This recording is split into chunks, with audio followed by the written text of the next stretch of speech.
हरे कृष्ण। ओम नमः भगवते वासुदेवाय। ओम नमः भगवते वासुदेवाय। ओम नमः भगवते वासुदेवाय। नारायणं नमस्कृतं नरं चैव नरोत्तमं देवीं सरस्वतीं व्यासं ततो जयमुदीरये। नस्य प्रायेषु अभद्रेषु नित्यं भगवत सेवया भगवते उत्तमश्लोके भक्तिभावति नैष्ठिके। कृष्णाय वासुदेवाय देवकी नन्दनाय च नन्दगोपकुमाराय गोविन्दाय नमो नमः।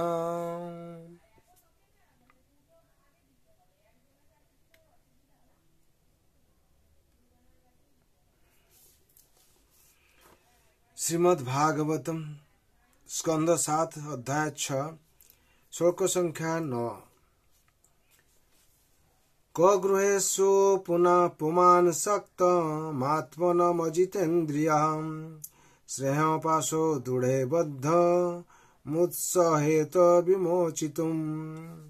शब्दर বলা আছে ক মানে কি, গৃহেষু গৃহস্থ জীবনে, পুমান মানুষ, শক্তম অত্যন্ত আসক্ত, আত্মনম নিজের, ঐশেন্দ্রিয় যে তার ইন্দ্রিয়গুলির জয় করেনি, স্নেহ পাশে স্নেহর বন্ধনের দ্বারা, দৃঢ়ে অত্যন্ত বলবান, বদ্ধম হাত পা বাধা অবস্থায়, উৎসাহের তো সমর্থ, বিমোচিতম বড় জড়বন্ধন থেকে মুক্ত হওয়ার জন্যে।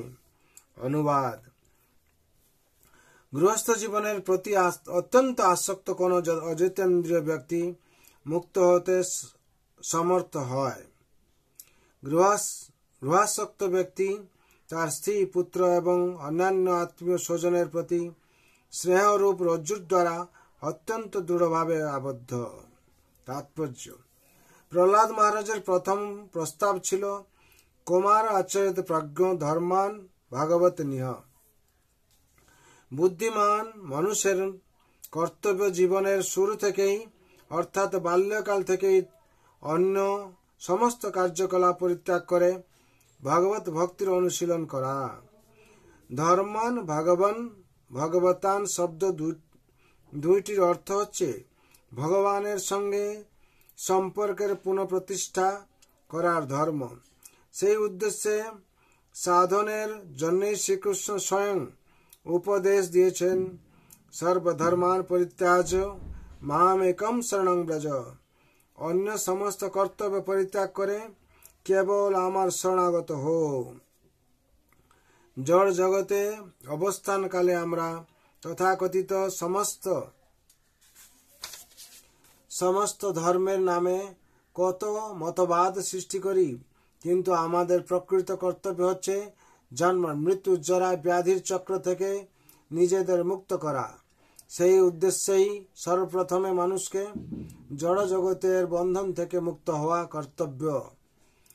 বিশেষ করে গৃহস্থ জীবন থেকে গৃহস্থ আশ্রম প্রকৃতপক্ষে বিষয়াসক্ত ব্যক্তিদের জন্য বিধি নিষেধের গণ্ডির মধ্যে থেকে ইন্দ্রিয় সুখ ভোগের অনুমোদন।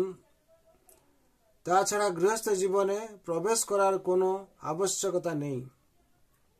গৃহস্থ জীবনে প্রবেশ করার পূর্বে গুরুদেবের তত্ত্বাবধানে গুরুকুলে ব্রহ্মচারী হওয়ার শিক্ষা লাভ করা উচিত। ব্রহ্মচারী গুরুকুলে বসন্তাস্তু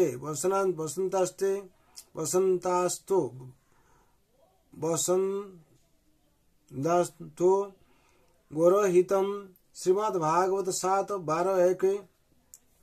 জীবনের শুরু থেকে ব্রহ্মচারীকে শ্রী গুরুদেবের জন্য সবকিছু উৎসর্গ করা শিক্ষা দেওয়া হয়। ব্রহ্মচারীকে দ্বারে দ্বারে গিয়ে ভিক্ষা করতে হয়, সমস্ত স্ত্রীদের মা বলে সম্বোধন করতে হয় এবং সে যা সংগ্রহ করে তা সবই গুরুদেবকে নিবেদন করতে হয়। এইভাবে সে ইন্দ্রিয় সংযম এবং গুরুদেবের জন্য সবকিছু উৎসর্গ করার শিক্ষা লাভ করে। এই শিক্ষা সমাপ্ত করার পর সে যদি চায় তাহলে সে বিবাহ করতে পারে। তখন সে আর ইন্দ্রিয় সুখ ভোগ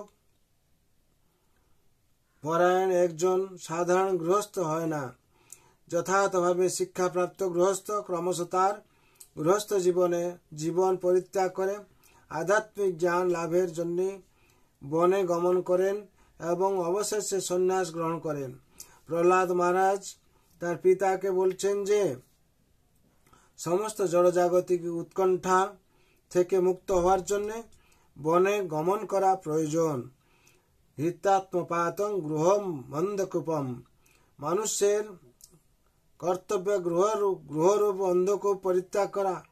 তাই প্রথম উপদেশ হচ্ছে গৃহস্থ জীবন পরিত্যাগ করা, গৃহম অন্ধকূপম। কিন্তু কেউ যদি অহিতেন্দ্রিয় হওয়ার ফলে গৃহরূপ অন্ধকূপেই থাকতে চায় তাহলে সে স্ত্রী, পুত্র, ভৃত্য, গৃহ, অর্থ ইত্যাদি প্রতি স্নেহরূপ রজ্জুর বন্ধনে দৃঢ়তর ভাবে আবদ্ধ হয়।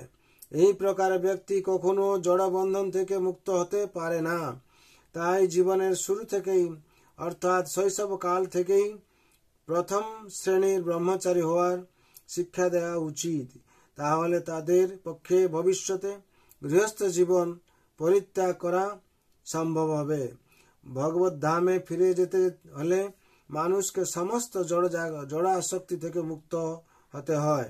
তাই ভক্তিযোগ মানে বৈরাগ্য বিদ্যা, জড় সুখ ভোগের প্রতি বিরক্ত হওয়ার বিদ্যা। বাসুদেবে ভগবতী ভক্তিযোগ প্রযোজিত জনয়িতাস্য বৈরাগ্য জ্ঞানং চ যদ হেতুকম। ভক্তি সহকারে পরমেশ্বর ভগবান শ্রীকৃষ্ণের সেবা করা হলে অচিরেই শুদ্ধ জ্ঞানের উদয় হয় এবং জড়জাগতিক বিষয়ের প্রতি অনাসক্ত আসে। শ্রীমদ্ ভাগবত 1-2-7 কেউ যদি জীবনের শুরু থেকেই ভগবত ভক্তিতে যুক্ত হয় তাহলে সে অনায়াসেই বৈরাগ্য বিদ্যা বা অনাসক্তি লাভ করতে পারে এবং জিতেন্দ্রিয় হতে পারে। সে ব্যক্তি পূর্ণরূপে ভগবত ভক্তিতে যুক্ত। তাকে বলা হয় গোস্বামী বা ইন্দ্রিয়ের স্বামী। ইন্দ্রিয়ের স্বামী না হলে সন্ন্যাস আশ্রম অবলম্বন করা যায় না। ইন্দ্রিয় সুখ ভোগের প্রতি প্রবল প্রবণতাই জড় দেহের কারণ। পূর্ণ জ্ঞান ব্যতীত জড় সুখ ভোগের প্রতি অনাসক্ত হওয়া যায় না। কিন্তু যতক্ষণ পর্যন্ত মানুষ সেই অবস্থা প্রাপ্ত না হয় ততক্ষণ সে ভগবত ধামে ফিরে যাওয়ার উপযুক্ত হয় না। এখানে 9 নম্বর শ্লোক সম্পূর্ণ হলো। বিশেষ করে তাৎপর্য বলা হচ্ছে যে কি কুমার অচরিত প্রাজ্ঞ। যদি বাল্যাবস্থা থেকে আমরা আধ্যাত্মিক শিক্ষা না গ্রহণ করি, আধ্যাত্মিক শিক্ষা বা বৈরাগ্য বিদ্যা যদি না শিখি তাহলে আমরা বিষয়াসক্ত হয়ে থাকব। তার জন্যই আমাদের ইন্দ্রিয়কে ভগবান সেবায় নিয়োজিত করার জন্য বলা হচ্ছে সবই মন কৃষ্ণ পদার বিন্দ। যদি ভগবান শ্রীকৃষ্ণ শরণে আমরা মনকে আমরা নিবেদন করি তাহলে কি হবে, আমরা জীবনে এই বৈরাগ্য বিদ্যা ঠিকভাবে হাসিল করতে পারবো আর ভগবানের সেবা করে আমরা জন্ম মৃত্যু জরা ব্যাধি চক্র থেকে মুক্তি হতে পারবো। তার জন্যই আমাদেরকে আপনারা এই তাৎপর্যটা ভালো করে শুনবেন, তাতে অনেক কিছু শিক্ষা পাবেন। বিশেষ করে ভগবান কি বলতে চাইছেন, প্রহ্লাদ মহারাজ এখানে আমাদের কি শিক্ষা দিচ্ছেন। এই নিত্যম ভাগবত সেবায়া, ভাগবত সেবার মাধ্যমে ভাগবত শ্রবণ করার মাধ্যমে আমাদের কি হবে না সমস্ত প্রকার বৈরাগ্য বিদ্যা আহরণ করতে পারবো, যার জন্য শ্রবণকে প্রথম স্থান দেওয়া হয়েছে। প্রহ্লাদ মহারাজ এখানে বলছেন যদি কুমার অবস্থা থেকে কেউ এই আধ্যাত্ম জ্ঞান আহরণ করে জীবনে সে জন্ম মৃত্যু জরা ব্যাধি চক্র থেকে মুক্ত হতে পারবে এবং সে ভালো গৃহস্থ হতে পারবে। তার জন্য সবাই মঙ্গলের জন্য আমি ভগবান রাতুল চরণে প্রার্থনা করছি আপনারা সপরিবার নিয়ে আনন্দে থাকবেন আর নিত্যম ভাগবত সেবা করবেন, শুনবেন, শ্রবণ করবেন। তার জন্য সর্বে ভবন্তু সুখিনঃ, সর্বে সন্তু নিরাময়, সর্বে ভদ্রাণি পশ্যন্তু মা কশ্চিৎ দুঃখ ভাগ ভবেৎ। হরে কৃষ্ণ কৃষ্ণ কৃষ্ণ হরে হরে, हरे राम राम राम हरे हरे। श्रीमद् भागवत महापुराण की जय। जगत गुरु शिल प्रभुपाद की जय। श्री गुरु महाराज की जय। अनंत कोटि वैष्णव भक्त वृंद की जय। श्रीमद् भगवद्गीता यथार्थ की जय। निताय गौर प्रेमानंदे हरि हरि बोल।